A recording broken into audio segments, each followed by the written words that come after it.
Shalom. This week we are reading Parshat Mishpatim.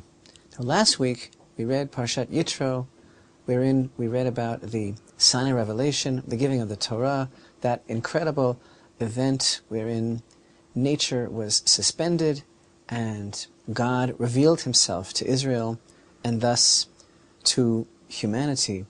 The voice of God was heard in the world. So, we've met God, and now he's in the world. So I might think, what should be up next in the Torah? That was last week. God is in the world now. His voice was heard. Okay, how can we go on from here? What are we going to have this week? I might think that now the following Torah portion should contain instructions for transcendental meditation, astral projection, some sort of abstract spiritual form of worship, because we now are on an entirely different plane of reality, and God is here. But instead, we encounter in Parshat Mishpatim large amount of additional mitzvot that were all said at Mount Sinai.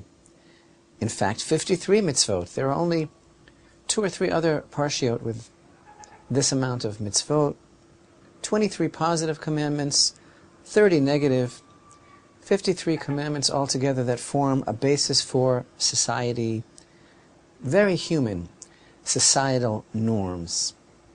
All sorts of laws pertaining to tort, which is a type of common law jurisdiction, laws that deal with situations when a person's behavior unfairly caused someone else to suffer loss or harm. And these laws obviously are meant to help us get along together better. They are laws of how we behave with our fellow men. Some are easy to understand, some are harder to understand, but they all form really the cornerstone of Jewish civil law.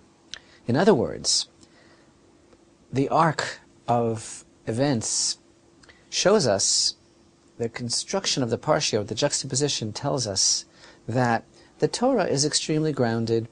It's grounding us into this world and onto this earth, as if to say, okay, you had this incredible, out-of-body, mind-bending experience at Mount Sinai.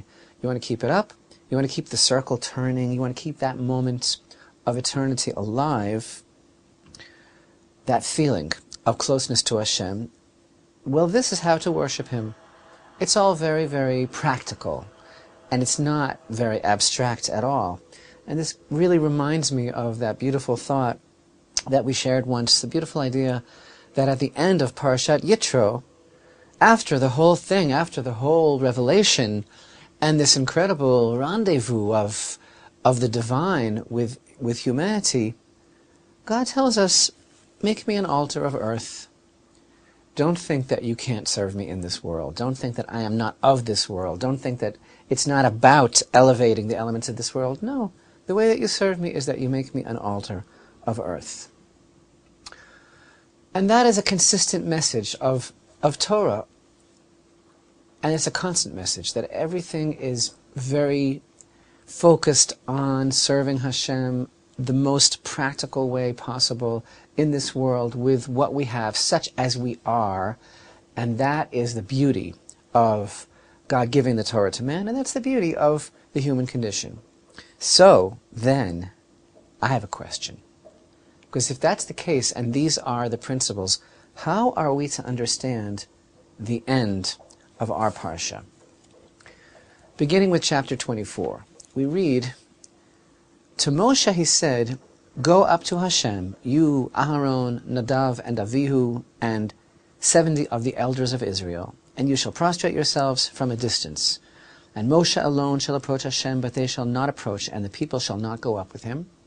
Moshe came and told the people all the words of Hashem, and all the ordinances, and the entire people responded with one voice, and they said, all the words that Hashem has spoken, we will do. And now we read of a covenant, an aspect of the relationship that is built based on a covenant between God and Israel. Moshe wrote all the words of Hashem He arose early in the morning and built an altar at the foot of the mountain and 12 pillars for the 12 tribes of Israel. He sent the youths of the children of Israel, and they brought up burnt offerings, and they slaughtered bulls to Hashem as feast peace offerings to Hashem. Moshe took half the blood and placed it in basins, and half the blood he threw upon the altar. He took the book of the covenant and read it in earshot of the people. And they said, everything that Hashem has said, we will do and we will obey. Moshe took the blood and threw it upon the people, and he said, behold, the blood of the covenant that Hashem sealed with you concerning all these matters. But now we read in chapter 24 and verse 9, Moshe, Aaron, Nadav and Avihu, and 70 of the elders of Israel ascended. They saw the God of Israel, and under his feet was the likeness of sapphire brickwork, and it was like the essence of the heaven in purity. Must be one of the most difficult verses in the Torah for us to understand.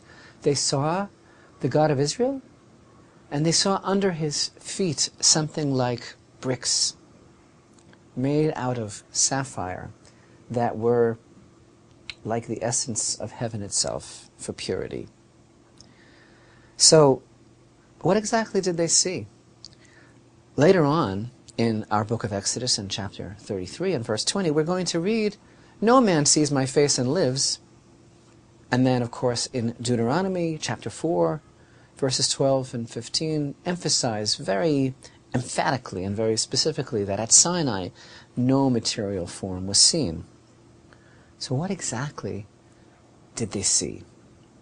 An expression used here, they saw Hashem Elokei Yisrael. They saw Hashem, the God of Israel. And you know, this phrase, Elokei Yisrael, the God of Israel, this is only the third time that it's used in the Torah since the beginning. First, we encounter this expression, Elokei Yisrael, the God of Israel, in Genesis 33:20, when Yaakov, our patriarch Jacob, set up an altar and he proclaimed it in the name of the God of Israel. And then we found it again in Exodus chapter 5, where Moshe and Aaron told Paro, the God of Israel says, send out my people to me, and they'll celebrate to me in the desert. But now, right after this covenantal relationship between Israel and God was concluded, they see the God of Israel.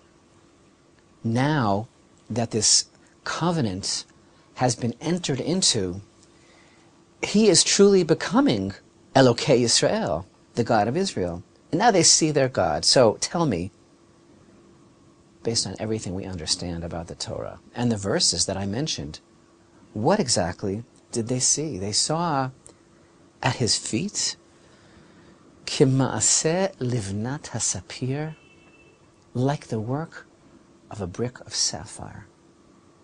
What did they see? So, you know, we've been emphasizing our understanding, pointing out the beauty of this PARSHA, that it's the earthly rules of our involvement with each other, our involvement in setting up an ideal society. It's the very earthiness and practicality of our approach to life that actually sanctifies the world. What did they see? They saw that a brick had been made by their covenant. And this brick is like a brick in the throne of God's sovereignty in this world. And I want you to know, this imagery was really, it was designed, it was tailor-made for them. Because when they had been servants of Pharaoh, they had really their share of making bricks. They had to make bricks. But the bricks that they made for Paro were bricks that built up his might. And now that they're in the service of Hashem,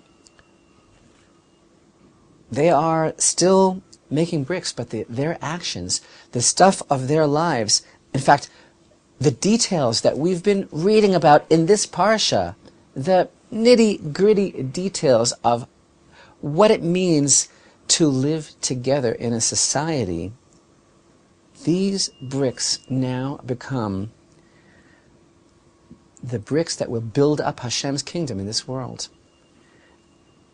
And what built the brick that they saw? Their words, "We will do and we will obey," which of course is in itself a brick, a cornerstone of our understanding of our relationship with Hashem, because those words mean that we don't necessarily understand everything right away, or maybe never, but it's that aspect of our trust, our faith, our willingness to do for Hashem first. And that really made the first brick in the covenants. But they saw that the brick was made of sapphire, color of heaven, not the mortar that they had been forced to use to make the bricks of Pharaoh. This brick, the brick which becomes the first one in establishing Hashem's presence in this world through our lowly, ordinary, practical deeds.